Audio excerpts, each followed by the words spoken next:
ladies and gentlemen, to the monastery, the open bar of the internet, the world's greatest shit show, and the place where we, the good brothers and sisters of this most holy of temples, seek enlightenment through the drunkest, craziest, and most batshit ways possible. I am your one and only gaming monk, better known as Mildra, and with me I have a newcomer into the temple, coming to us from Haphazard Projects, creator of the upcoming Aethyrblood Chronicles, a role-playing game of supers and cosmic horrors. The one and only Eiric E. Padráig. And I know I mispronounced that, but I'm doing the best I can. Don't worry about it. Don't just call me Eiric. Like I said, just call me Eiric. It's all good. How you doing today, man? All in all, I'm doing pretty good. Thank you for asking. Yeah, thank you for coming on and braving time zone hell to come to my temple. It's not a problem. You don't seem to be too far out of my way. Now it's just it's a case of habit, because there's been some interesting experiences with time zones in the temple over the last 5 years, especially the weird ones that are not based on the hour. Okay. Or it's an hour's difference and some change. Yeah. Oh. Then again, one of those time zones that did that was in Australia, so I guess even the time zones want to kill you in Australia. Yeah, I've heard that before. Yes. But the tradition around here for a lot of newcomers is opening up with the humble beginnings, the origin story, as it were. So with that said, I'd like you to walk me through your first introduction to role-playing games and what made it stick.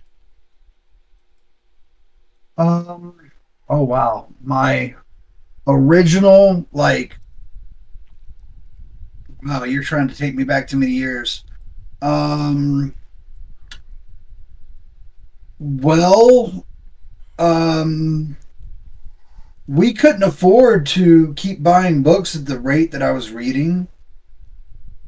And there was something that came out called Choose Your Own Adventure books, which I gravitated towards very easily. And that led for me to become interested in role-playing games through collections of books like the Adventures of Lone Wolf and Grey Star, specifically, and then into Fantasy Flight and all the different varieties of that came along. From there, I actually bought my first role-playing game, which was Warhammer, first edition. And I am talking about the fantasy role-play.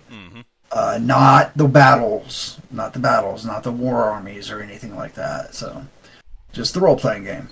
And I grew to love that, tremendously. So, that was kind of what got me started. Never really turned back from then.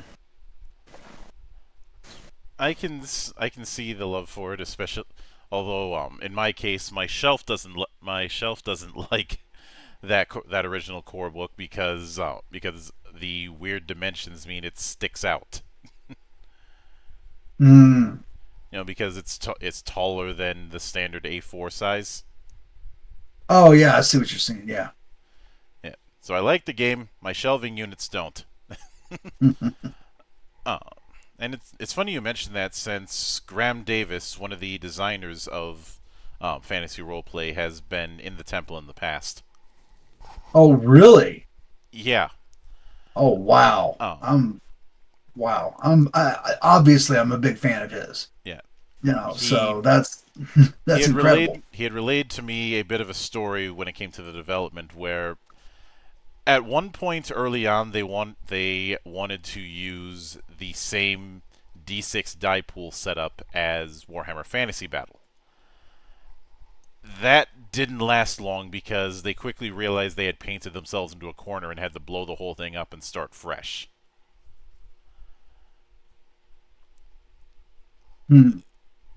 Which is something I find amusing when it comes to the concept of adaptation from one medium to another. Yeah, there's bound to be some changes. I mean, even probably even specifically in game design. Oh yeah. Um, people get a different idea of what the game means, and suddenly, for at least designers like me, um, I have to put that unique spin on it because I see the way this works in whatever the case may be, and how it's going to relate to my mechanics is going to vary drastically from how it's going to be presented in most other people's games. So Hmm. Yeah, and with with that in mind, carrying on from that, uh, one of the things that drew my attention when it came to Aethyrblood Chronicles is that this is set up as a supers game, kind of like a supers game that isn't really falling into the a lot of the common traps of supers games. I'm um, curious. What was your we talked about Warhammer Fantasy Roleplay as your first introduction to role playing games, but what would you say was your first introduction to superhero role playing? not long after I started playing Warhammer, just a couple of years later, I started playing TMNT and Other Strangeness, Hmm. and that immediately led into Heroes Unlimited, both by Palladium Games. Yep, I'm So yeah, yeah. uh, I'm very familiar with with Palladium. Um, Yeah. Okay. I do give Palladium books a bit of shit for their navigation problems.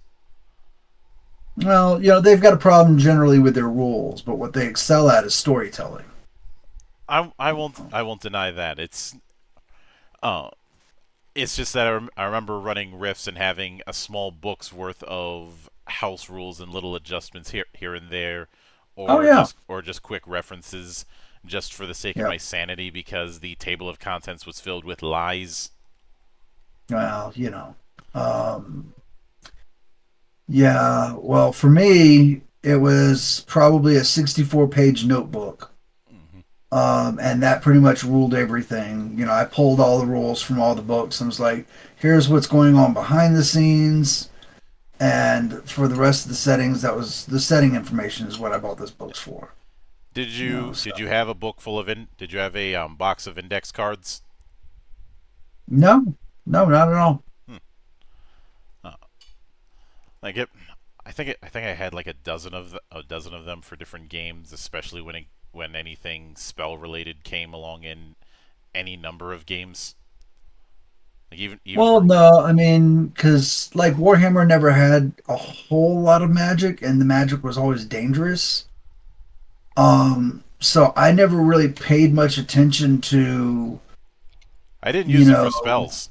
I didn't use the index cards for spells. I used it for Oh, I'm sorry. What did you take it? What did you use them for? um you know the perils of the warp rule or in 40k or just or just the perils of chaos when it comes to using magic. Yeah. That's what I used it for. Instead of that big chart, I had a bunch of cards in a deck, and you had to pick one. Oh, okay. Well, yeah, I misunderstood what you meant Mm-hmm. totally, completely. So that sort of thing.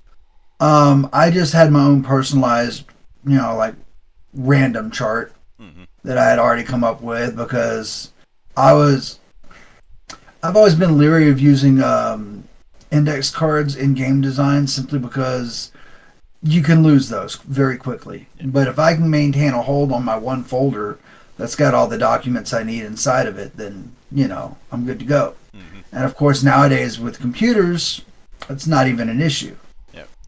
I'll still unless break you out lose your device. I'll still break out random decks for these kind of things because I love playing mind games with my players about it.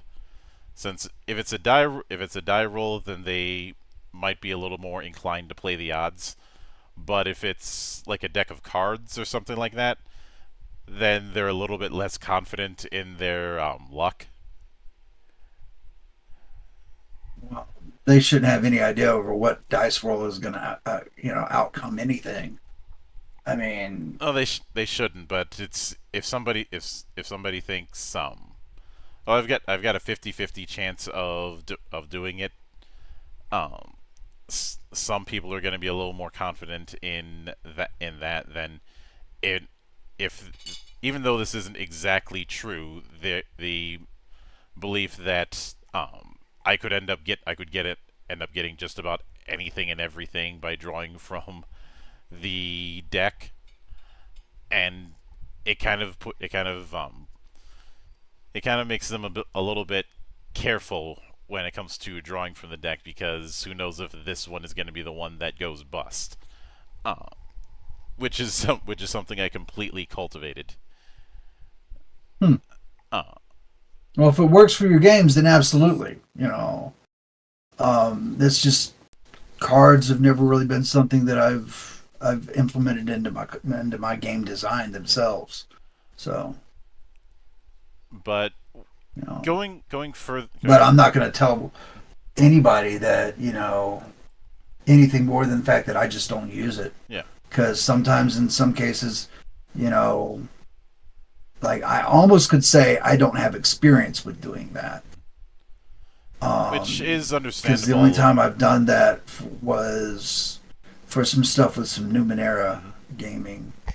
Oh, That was outside of the purview of like game design, I guess. I guess you could say I'm just ignorant of actually designing those sorts of elements into my games. and that is somewhat understandable, because even nowadays, the amount of games that actively utilize cards as a randomization mechanic is still very small. I know some people count Savage Worlds on that list. I don't, because the only thing cards are used for Savage Worlds is initiative, and for the purposes of this, I don't count that kind of thing, because you're only it's basically replacing the roll for initiative with draw cards for initiative, but working more or less the same way. Uh, when I think of something more card based, I'm thinking of something like the old Saga system by TSR from like '95. Yeah. Uh, but shifting back onto the rails. Yeah, we're talking game design right now, folks. I could literally talk about this kind of stuff for hours. So you Well, you're in probably the let's switch away from that yeah, from right now. you're in the right place for that kind of talk. This is what we do in the temple. But with the Aethyrblood Chronicles, was this a case of a campaign setting that you had been doing for a long time, that just expanded into its own thing? How did the concept for the Aethyrblood Chronicles come to be? Well, first of all, it did not come around the same way that you mentioned there in your example there. I feel like that's the way things usually develop. It's actually not how it worked out in my case. I had a character concept that I wanted to play. Mm-hmm. I literally tried this character concept in every feasible game. Just any of them. You talk about champions. You talk about hero system. You talk about um, uh, what are some more here? Silver Age Sentinels, Ascendant, and then you start Marvel superheroes, DC heroes. Mm-hmm. Just, Probably M as well. yeah, there was a little bit of time that I tried it with Mutants and Masterminds, Mm-hmm. but I never could get it to work without breaking the rules. And it wasn't because I was trying to make powerful characters. It was just the rules did not allow me to do some of the things that I wanted to do. Mm-hmm. Like certain powers just didn't exist. I couldn't get as in depth into the martial arts system as I wanted to, or just silly little stuff like that. Okay. So I finally kind of sat back and said, I've already designed one game. Let me just convert those rules over to what I'm thinking of with this character, and and let that be the first game that I really put out there seriously. See how it picks up, and come back and do the other games if I can later. But no, this was always based around character Mm-hmm. and the idea of playing characters like that. which is completely understandable. I've certainly seen that kind of thing happen with a lot of universalist games, of people having a concept that requires a lot of stretching when it comes to that system, uh, or having you go a little bit further into the weeds than might be reasonable. No, I think you're misunderstanding me Okay. though. Um, that character that I had Mm-hmm. literally helped me define the rule system to literally link them all together. And All right. I'm not talking mechanically link them together. I'm talking story wise to link every game I wanted to tell together. Mm-hmm. All right. Um, and that's a point that I sometimes struggle trying to get across. So that's why I wanted to make sure I made Yeah. that point here. And when it came since you mentioned it started with this particular character concept, um, was it a case where after you had figured that out, everything else just expanded out from there?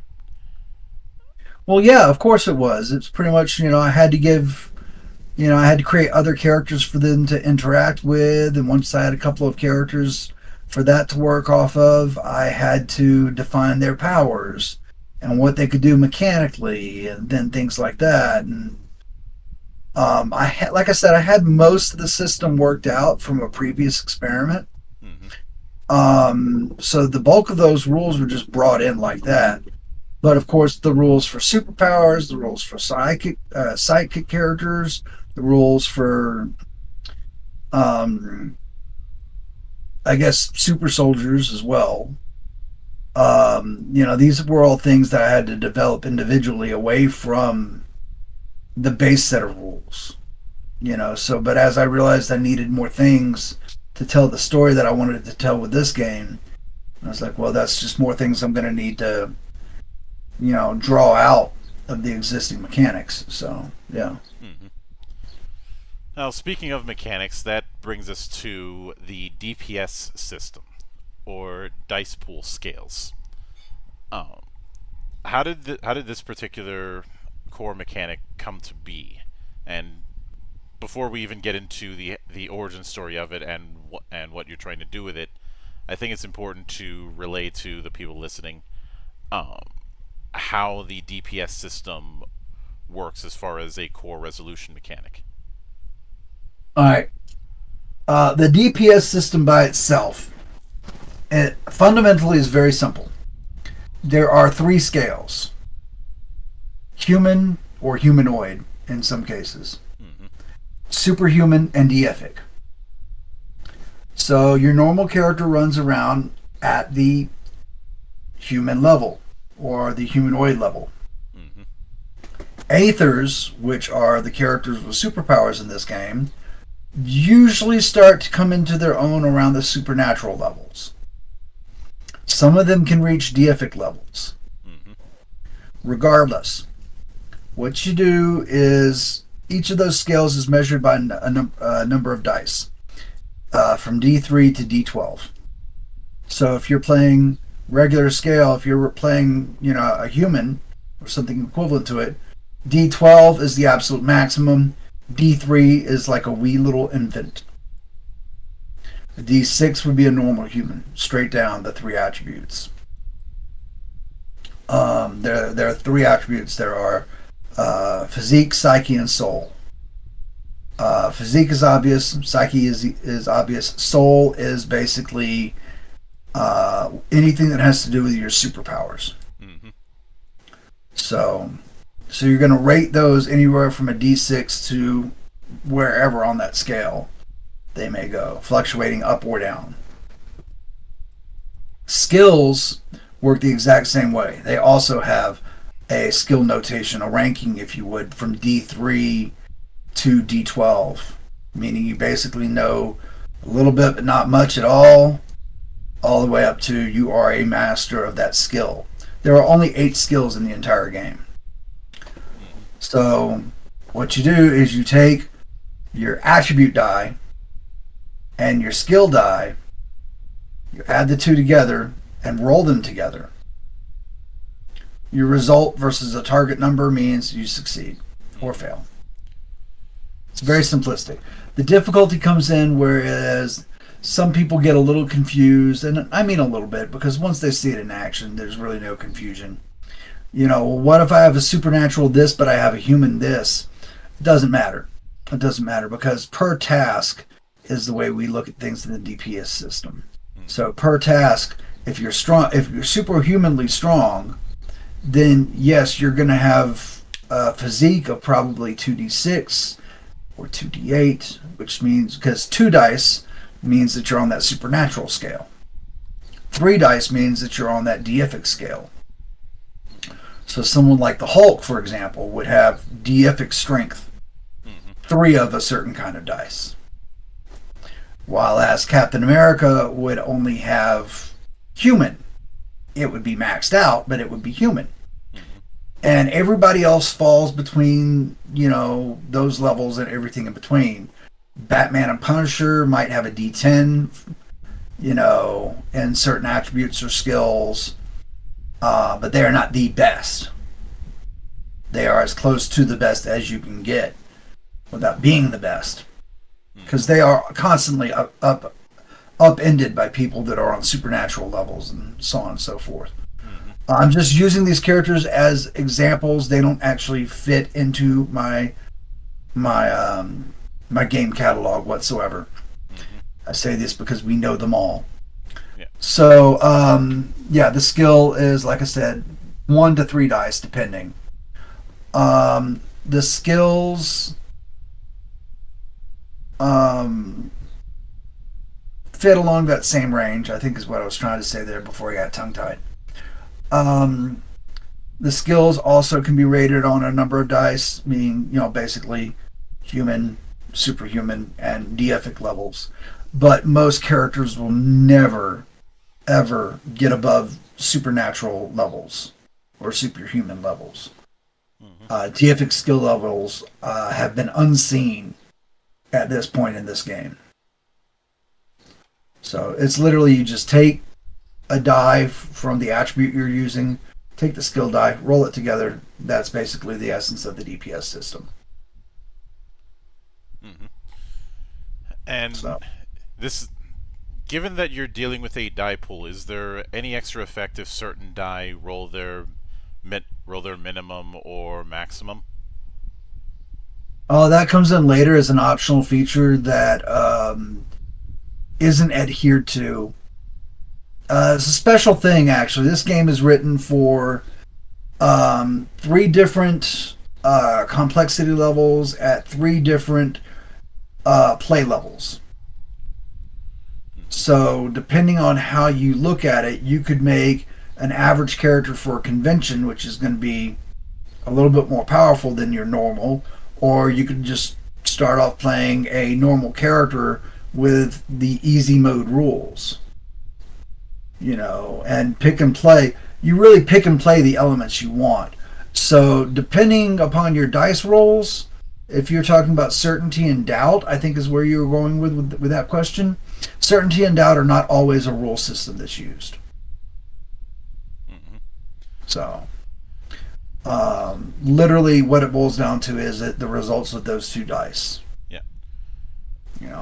In certain circumstances, there are other things you might add, but at its base, that's what it is. Now, continuing on from that, since on the backer kit page it is mentioned that the only attribute that doesn't necessarily have associated skills is or rather doesn't have attribute traits is soul, and that instead soul is meant to be the catch-all for when power use is being considered. Right. So, before we get into that part, on certain difficulty levels of playing the game, it's like I said, it's broken up into several. But if you're playing more of the medium or advanced rule sets, you have what are known as attribute traits, and this is what needed to be clarified on before we continue on, because we haven't mentioned those yet. The attribute traits, there are 8 of them. 4 for the physical, 4 for the mental. And then those are broken up into like strength, agility, reflex, and health Mm-hmm. for physical. Willpower, reason, awareness, and perception for mental. Soul picks the one that is relevant to the power being used.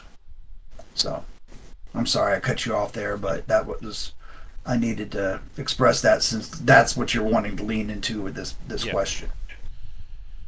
So that being considered, that does bring me into the big elephant in the room that's decided to crash on my couch when it comes to dealing with a supers adjacent game, and that is power creation.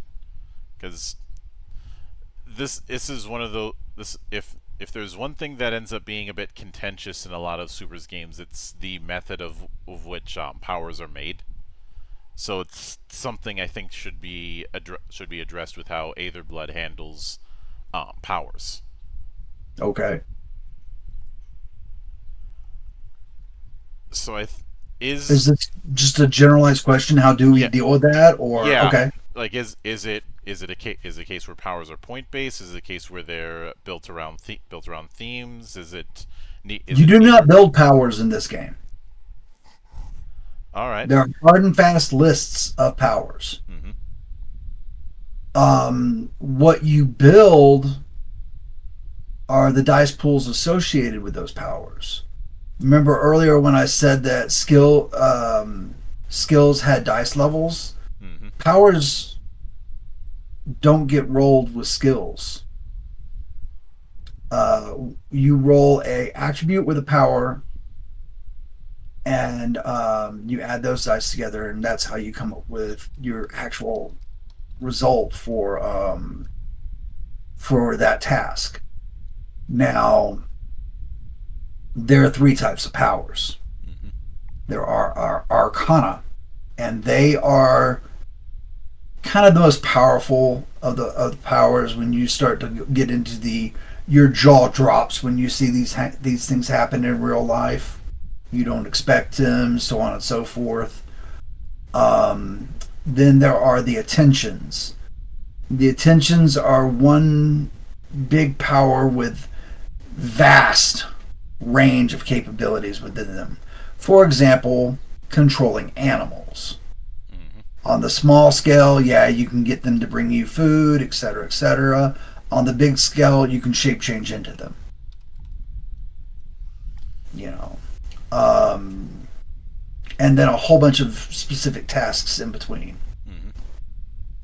Mm-hmm. Then there are the methods, which are easiest described as one-trick ponies, like being able to fly, being able to shoot energy blasts, Mm-hmm. being able to create force fields, such things like that. Each category of these powers has their own dice.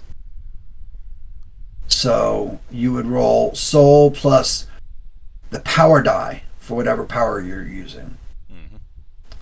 and then roll those together, and then add any bonuses you might have, and there we go. There we've got our target number, beaten or failed at one way or the other. So that's kind of the way we have to look at it. We don't actually build the powers. The powers are exist within the game. You select a certain number of powers. Mm-hmm. Now you can earn more, or you can even learn less as the game progresses. But you have a base number you start off with. Anything above and beyond that, you're spending points on, or you're getting points back Mm-hmm. for turning some in. So, All right. I I can I can get that. Now, with the with that in mind, that does bring me to the fact that there's two major segments when it comes to character creation, and that is the Aganti and the Aether. the And Agnati, but Agnati. yes. Agnati. Uh, I'd like to go into the character creation of those two ends and what is kind of the defining lines between them. Okay. Well, it's quite simple. In this game, you not only create your character, Mm-hmm. but you create a old one that gave you your powers. Mm-hmm. And your character and that creature are linked together for now and always. So the Agnati creation will be where you actually get your powers from, and a couple of other bonuses here and there, like do you communicate with telepathy, or anything like that, or do you have extremely good vision or things like that don't necessarily count as powers, in the context of the game. These are smaller bonuses that influence the character fairly greatly. Also, there would be flaws that the Agnati can cause upon you because they're just so powerful. There have to be drawbacks from it. From maintaining a link with an entity that alien to you.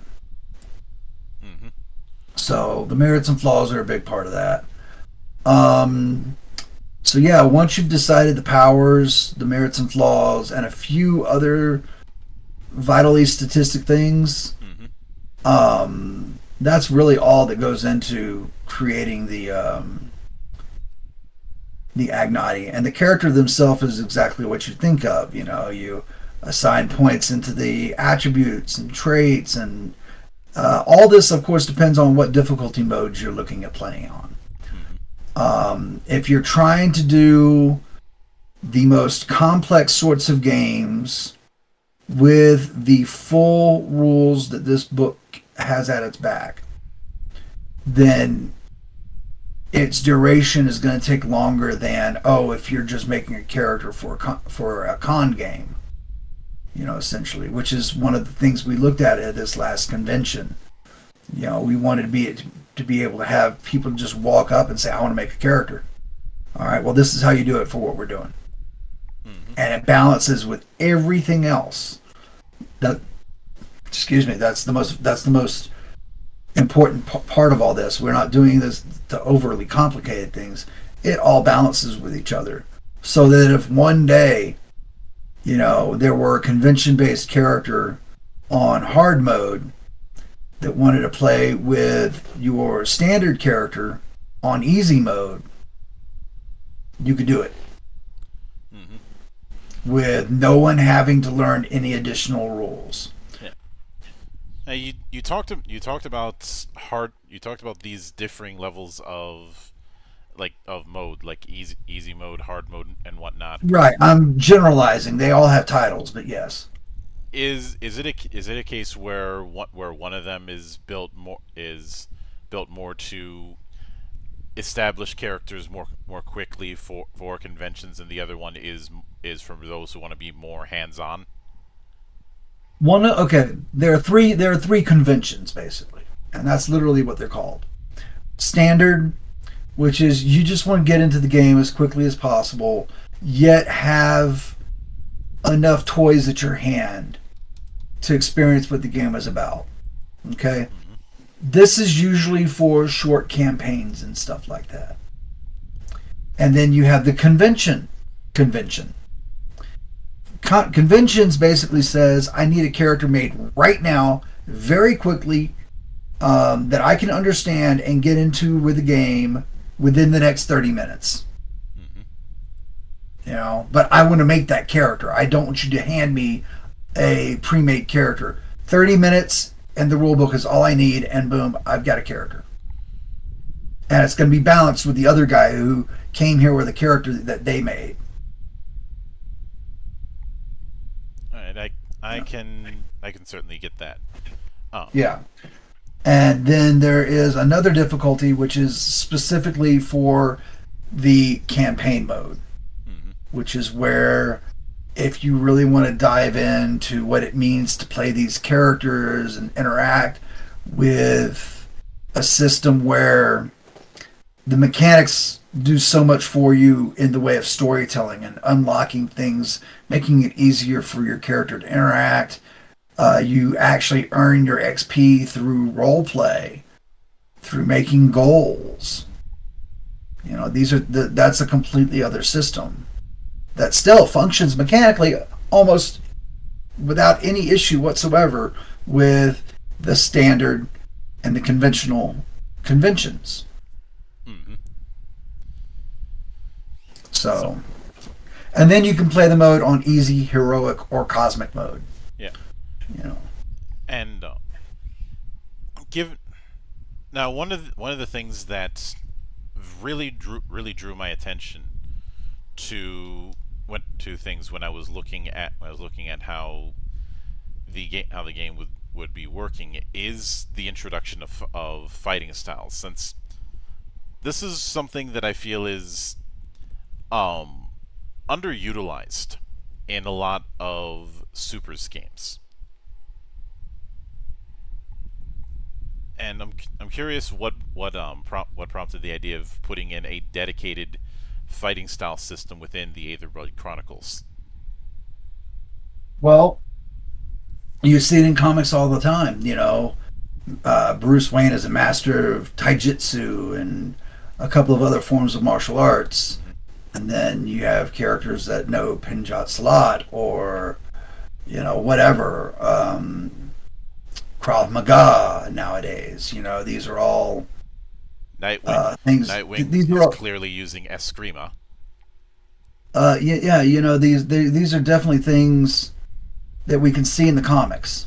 So why not be able to have that in a role-playing game? I'm sure I'm not the first one to do that.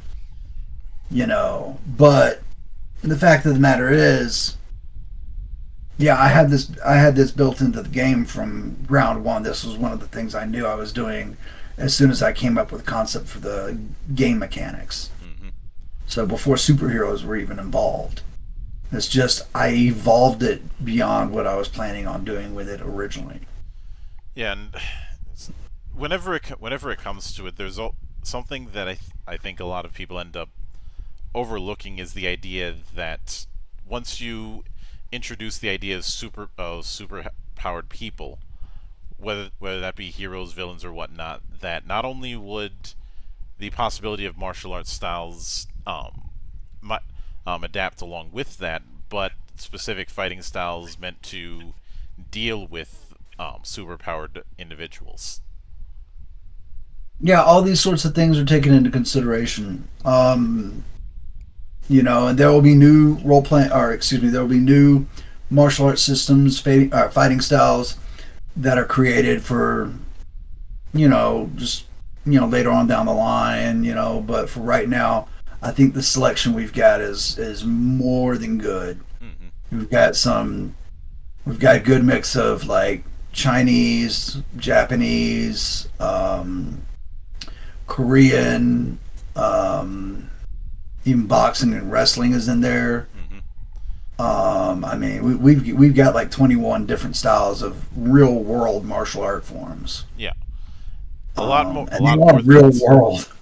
A lot more martial arts styles than some games do, even outside of superhero, because so many have that mindset of I just punch when Yeah.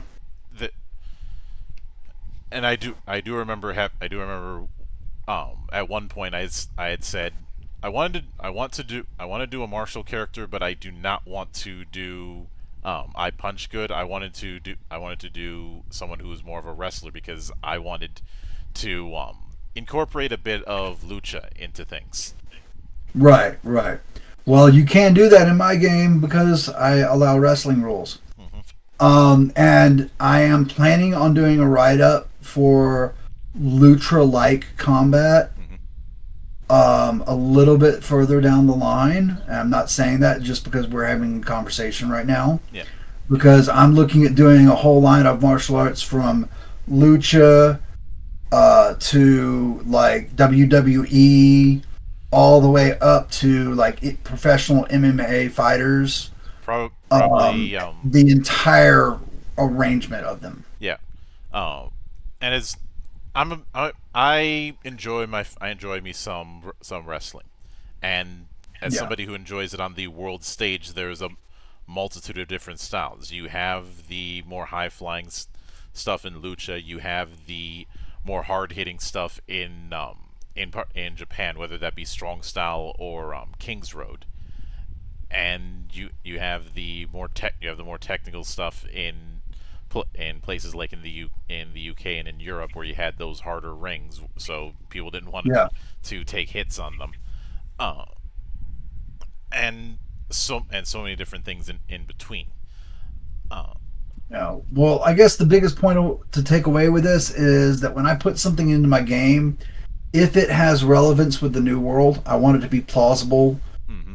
just as plausible in a fictional world. So I heavily researched this stuff before I put it in here. Yeah. So, of course, comparison from real world to a fictional world is not going to be perfect. I'm not saying that it's going to make perfect sense, some of these things that were in there, because some of these things were put in there for game balance and stuff like that. But Obviously, it's there. Yeah, it's there. I know that Wick had said that game balance isn't necessary, but it's a free country and he's free to be wrong. Yes, exactly. And I kind of prescribe to that theory myself. Oh, but with that in mind, I'd like to kind of put the some aspects of the power system to the test. I'd like to go through. What I'd like to do is I'm going to go through a few power sets that I've used for previous characters in either campaigns or write-ups that I've done in the past, and I'd like to get your take on how you'd interpret these power sets within Aetherblood's system. Okay, I have to do this with a forewarning here. Mm-hmm. Aetherblood characters are generally more powerful than most comic book characters that you see, unless you are specifically talking about, like Silver Age comic characters.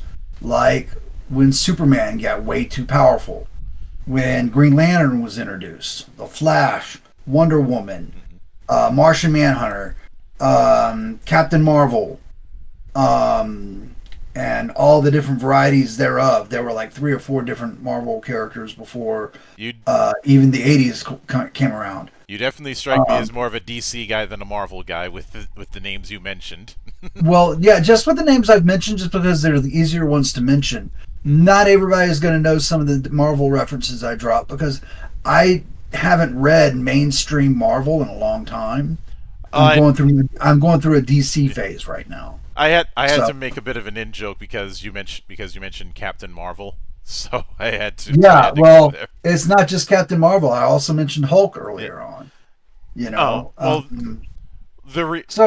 but yeah, whenever a character fits, I like to use them. Yeah. So the reason I made that joke is because, well, DC can't call him Captain Marvel. They have to call him Shazam because of a long and complicated story. I'm not even getting into that. I'm just talking about when the shoe fits, and Marvel doesn't write a whole lot of characters like that. No, they really don't. I can't remember who said this, but there was a comic book writer who said Marvel creates characters, DC creates icons. Well, I'm sure DC doesn't mind taking, what they can get with the word icon, because icon to me is a more powerful word than characters. I think what he was trying to. No, I know what he was trying to say, because I'm very familiar with the quote. Characters that were relatable. Yeah, is what the quote was specifically referenced. But again, this is getting us away from the talk about the Aethyrblood game, and not.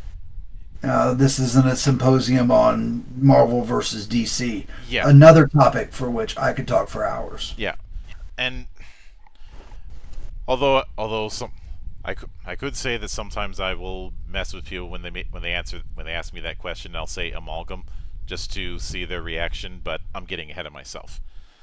So one of the power sets that I've worked with is essentially a technomancer, somebody who is able to utilize technology, is able to utilize just about any form of technology and fully understand it, even if done remotely. This is the kind of I can do person that who with could. one power. Oh. One power. Mm-hmm. It's an attention called control machines. All right. With that one power, you essentially become a cyborg, only more so. Mm-hmm. Because you literally can control machines. Yeah. And any aspect of a machine can be controlled, short of turning it into an organic form, you can do it. Mm-hmm. So one of the other ones, and this one is a bit trickier to describe. It is power mimicry, but indirectly, because the character in question would take powers that they had banked and put them in constructs that they had made, and manipulate those constructs like their own soldiers, essentially, their own golems. Okay, I can do that with two powers. All right. Well, one is actually an aspect of a power. The other one would be actually introduced a little bit further down the line. But essentially, you could do this with control energy and copy arcana. Mm-hmm. Copy arcana says that you can steal the powers of others, right?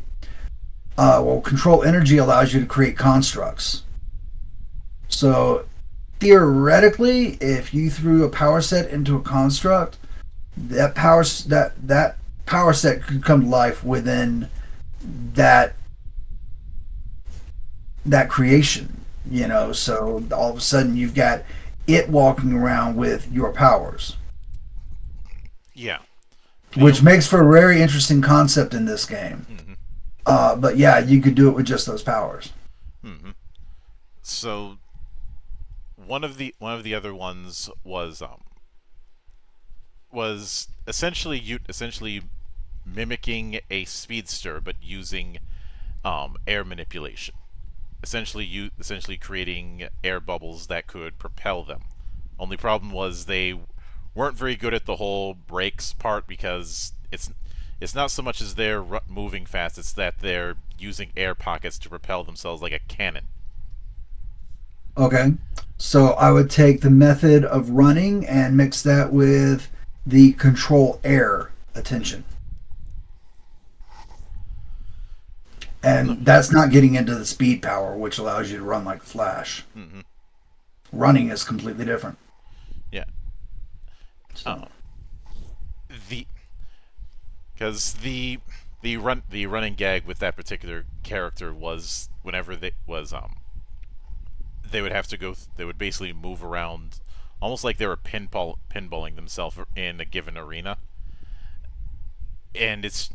or cases where they do speed tests, but not put enough brakes, so they'd end up breaking something, because they wouldn't they'd have the whole thing of not stopping until they hit something. We had a character kind of like that in the game, Mm-hmm. kind of, sort of. Yeah. But just to give you a clue, that character's name is Inertia. Mm-hmm. So yeah.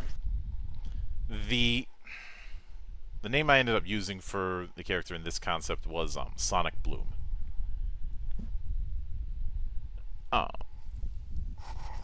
Which was not a reference to a Blue Blur. It was actually a reference to a jazz album that I happen to be fond of. But continuing on from that, one of the other ones was a size controller, but in reality, what would be the normal size is them actually has their body significantly more dense. Not metallic, not say like Colossus. Just everything is more densely packed. Well, I'm familiar with powers like that because of like Vision. Mm-hmm. That was Vision's main thing that he could do. Um, But you could manipulate, or excuse me, you could manifest that in a couple of different ways in this game. Um, First ones that come to mind are increased durability, or not increased durability, but durability. Mm-hmm. That's the first one that comes to mind right there. Also, there is an igniting method that could cover, or not method, but an igniting merit Mm-hmm. that could cover that, and that is the ability to have a agnotic host form that you kind of pour your powers into and is reflected however you want it to be. So you could say that that aspect of your character gets its toughness from, having such a dense molecular capacity. Mm-hmm. So, like I said, there are multiple ways you can do that one. Yeah.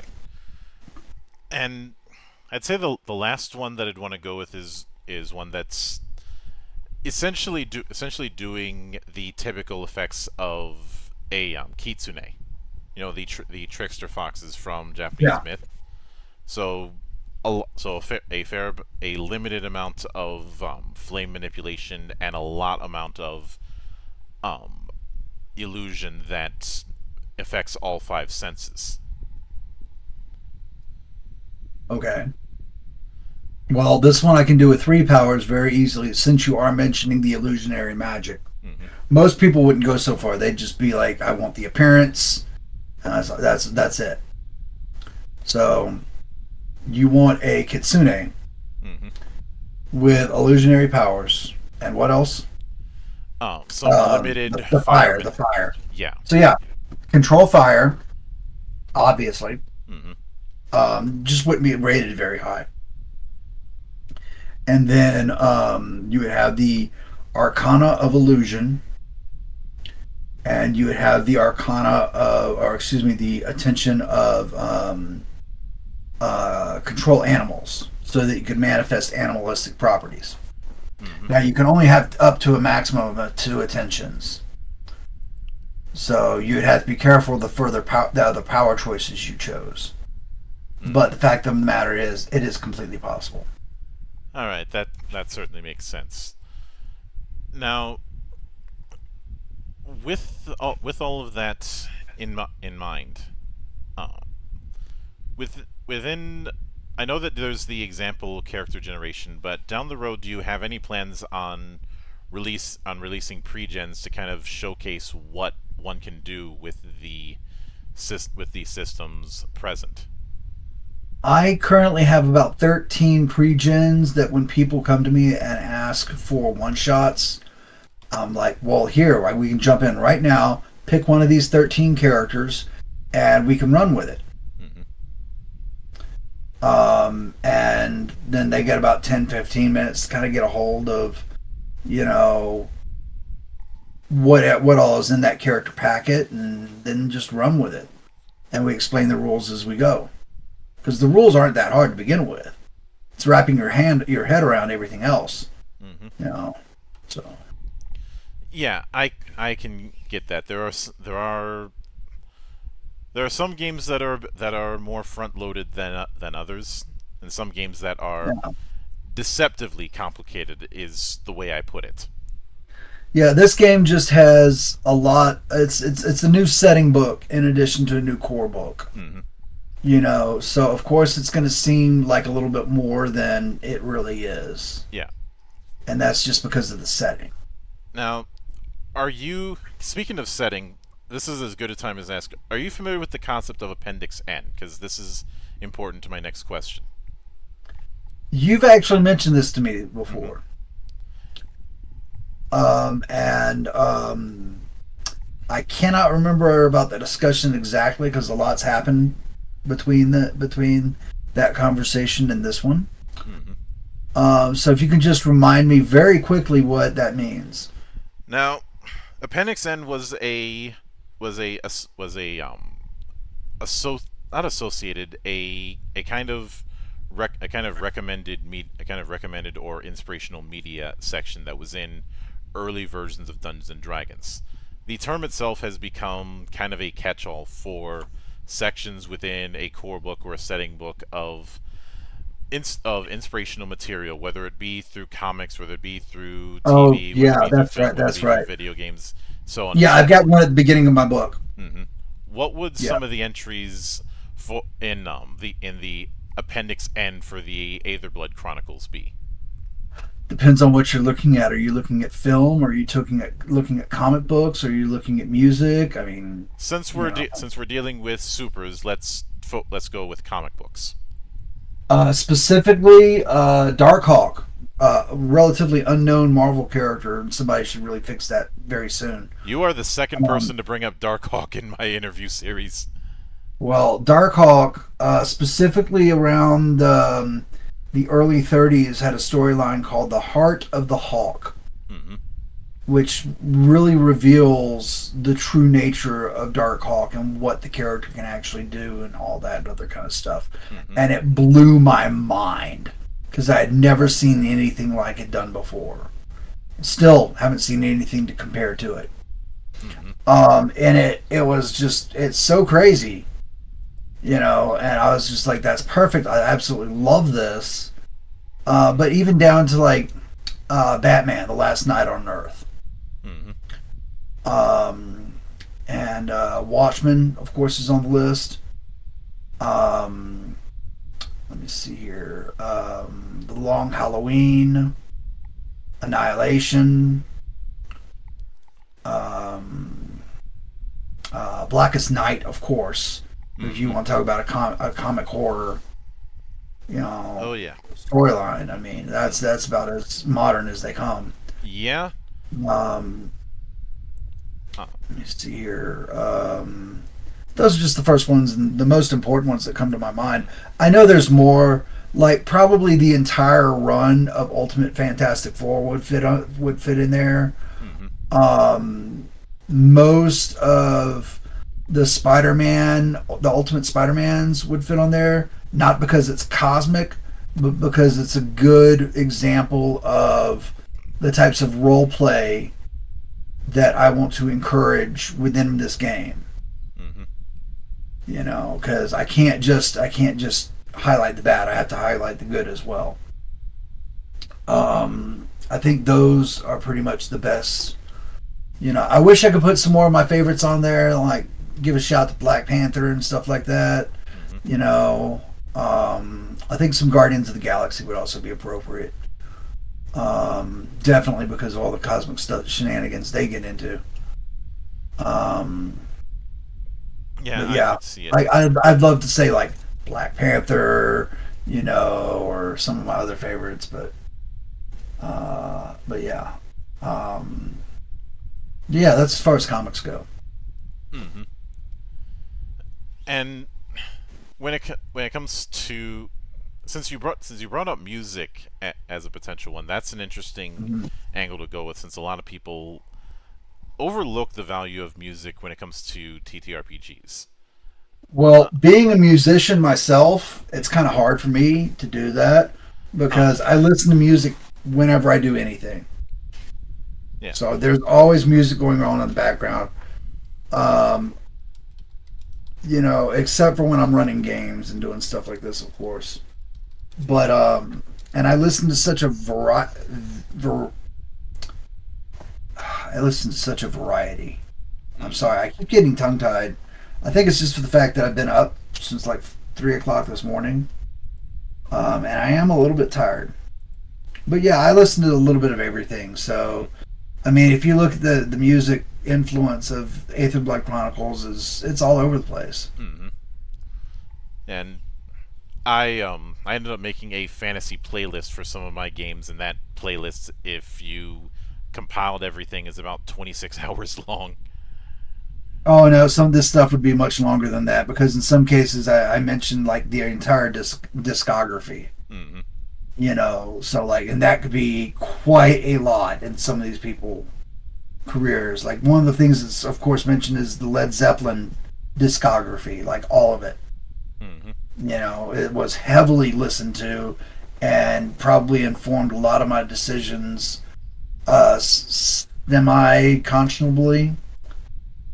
Um, you know, and then entire albums for the most place here and there. hmm It's not Yeah. necessarily about the bands. It's about the stories that were being told on particular albums and stuff like that. So, hmm I can certainly get that.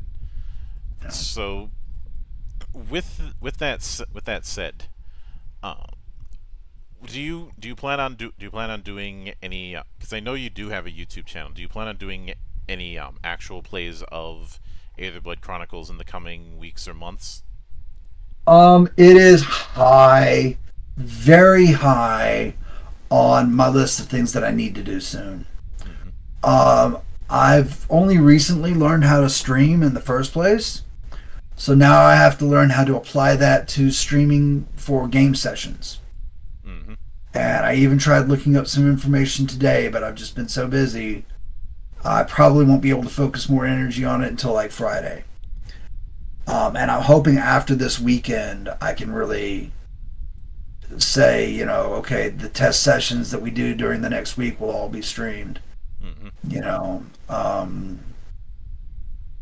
because we generally have 3 days that are good for test gaming sessions. hmm And I try to make sure that every time I post up there on my server, I'm like, hey, we've got a 4 hour slot right here. I'm willing to throw down right now if you've got 3 or more players. Or like today, I was trying to find a game to run before we got started with this. I was like, give me 2 players, any 2 players, I'll run something for 2 hours with you guys. hmm So yeah, it just depends. You never know unless you're actually on the server and paying attention to when I say stuff like that. hmm So Yeah, I can certainly get that. Well, with all that said, I do want to sincerely thank you for taking the time out of your schedule to come all the way to my temple and enjoy the madness that happens around here. yeah, certainly. I appreciate the invite. Yep. I didn't even realize the time had gone by this quickly. Time flies when you're having Um, fun. Now, so yeah, I was ready to keep asking, being asked more questions. hmm But yeah, I mean, it's a pleasure to be here. I'm glad you invited me in the first place. And anytime you see fit to return, the door is always open. As I I often say appreciate around that. Yeah. here, drinking is not mandatory, but it is encouraged. Yes, yes, yes. And of course, a sincere thanks goes out to everyone who took the time out of their schedule to come onto the show and enjoy the madness. And there will be plenty more where that came from, as there always is here on the open bar of the internet. But until then, on behalf of the good brothers present and not present, my name is Mildra. I am your gaming monk. Stay fucking frosty, everybody.